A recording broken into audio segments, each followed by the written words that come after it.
All right, welcome back to Living Fit's 2-Minute Tuesdays. I'm Ryan. I hope everyone's had a great start to the week. Try and stay to 2 minutes this time. Let's get straight into this week's question, which comes from Yulong. I hope I'm pronouncing that right. He wants me to expand a little bit on what is known in the weight training industry or training industry as time under tension, or abbreviated as TUT. So let's put 2 minutes on the clock and see what we can come up with. All right, so there's quite a lot of research around time under tension, and there's also a lot of misnomers and as well as a lot of misinformation out there. The key thing to remember with time under tension is the tension part of it. Now, what do I mean by this?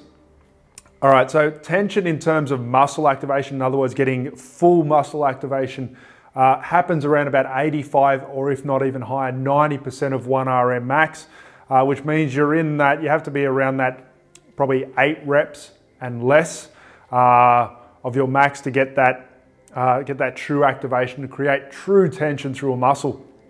Now, of course, people will say, well, people get big under time under tension by doing 50 rep sets. That's all good and well, but my argument, and as well as many others, their argument would be that there's only really true tension on the muscle, maybe in those last 5 to 10 reps on those 50 rep sets.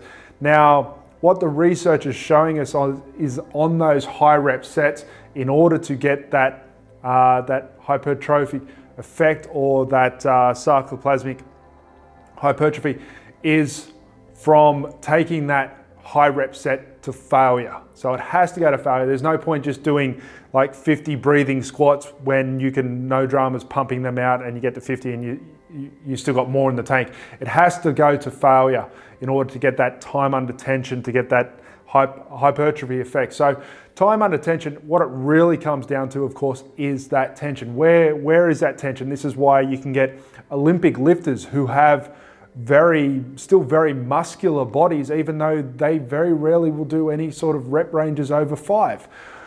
Usually they're working well above their 85% of 1 RM max, and they might be only doing doubles or at most triples, but they're still creating huge amounts of tension because they're using those higher loads. So keep in mind, so Poliquin was also a big advocate of slow eccentrics to bring up the time under tension.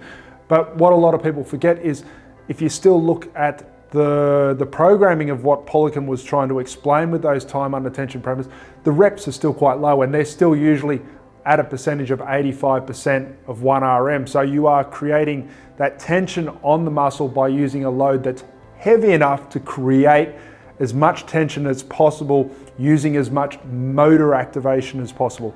So what we need to take into account as well with high rep sets is, by doing high reps, that's more creating more an aerobic capacity or an endurance capacity by increasing mitochondrial density. So it's not really aimed at hypertrophy.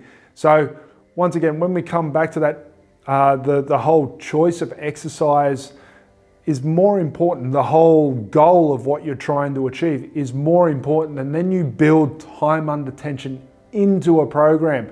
I know a lot of people in the past have built programs around, you've got to have 50 seconds of time under tension to hit that mass building response.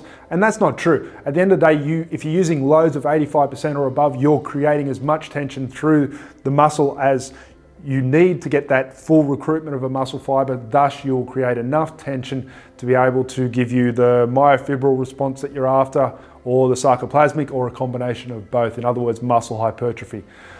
All right, so I hope this has helped. Pretty sure we stuck pretty close to 2 minutes today. So time under tension done and dusted. I hope you enjoyed this. I hope you got a lot out of it. If you did, please give it a thumbs up. And we'll see you next week for 2 Minute Tuesdays. Thank you.